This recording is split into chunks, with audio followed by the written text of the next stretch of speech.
akan menjelaskan ilmu menurut KBBI. Ilmu adalah pengetahuan tentang suatu bidang yang disusun secara bersistem menurut metode tertentu, yang dapat digunakan untuk menerangkan gejala tertentu di bidang pengetahuan itu. Sedangkan pengetahuan ialah segala sesuatu yang diketahui. Selanjutnya, menurut para ahli, yang pertama ada James Conant, ialah sains sebagai suatu deretan konsep atau skema konseptual yang berhubungan satu sama lain, yang tumbuh berdasarkan hasil observasi dan eksperimentasi, serta berguna untuk diamati dan dieksperimen lebih lanjut.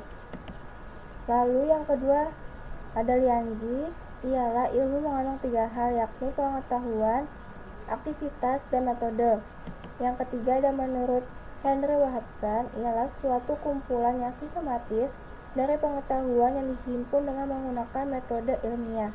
Yang terakhir ada menurut John, ialah segala pengetahuan yang dikumpulkan dengan menggunakan metode ilmiah dan merupakan sebuah hasil dari proses yang dibuat dengan menggunakan metode tersebut.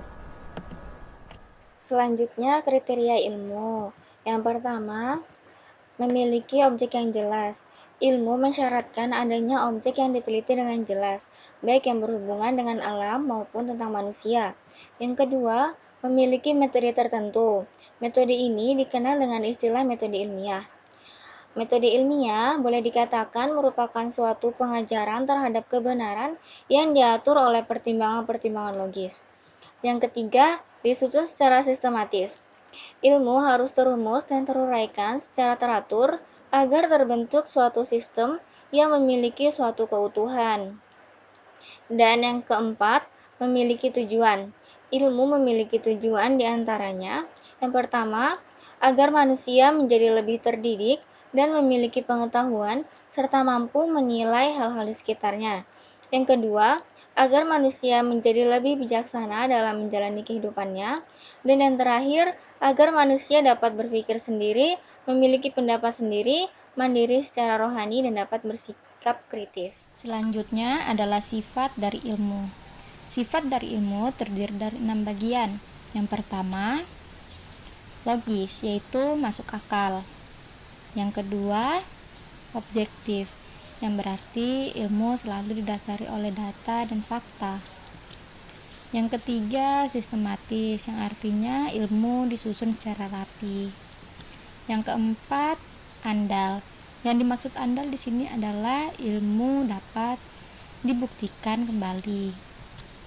Yang kelima, dirancang atau direncanakan, yang berarti ilmu tidak serta-merta datang dengan tiba-tiba, tetapi ada rancangan sebelumnya.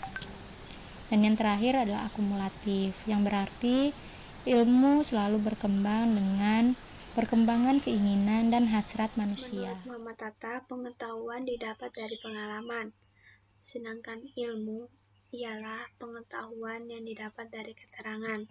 Menurut Jujun S. Surya Sumantri, pengetahuan digolongkan menjadi 3. Yang pertama, etika.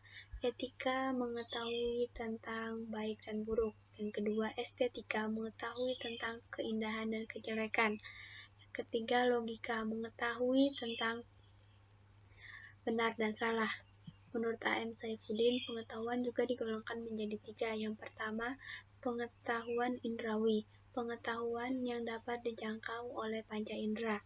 Yang kedua, pengetahuan keilmuan, pengetahuan yang dapat diteliti dengan riset dan eksperimen. Batasan pengetahuan ini tidak terjangkau oleh rasio dan panca indera.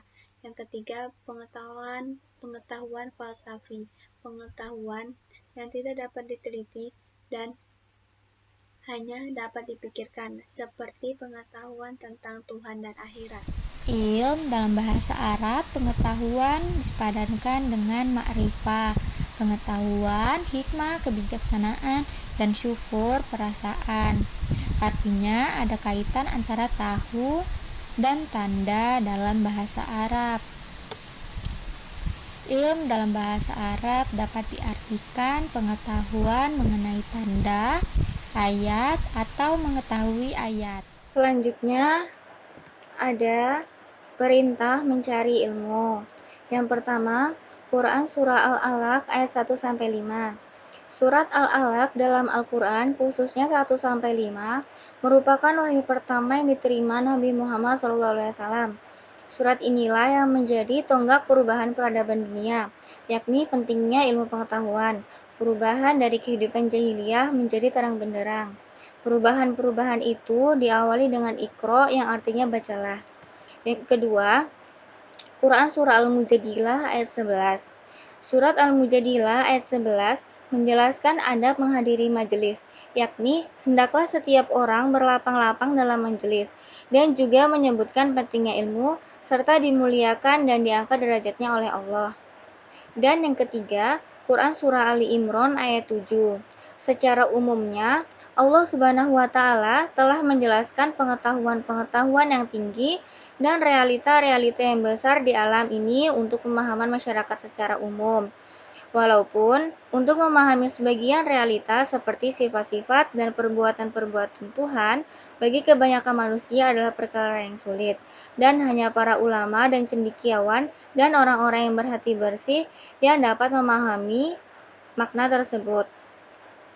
Kita tidak hanya fokus mencari dan mempelajari tentang ilmu agama saja, tetapi semua ilmu perlu kita pelajari. Sekian presentasi dari kelompok kami. Kurang lebihnya kami mohon maaf. Wassalamualaikum warahmatullahi wabarakatuh.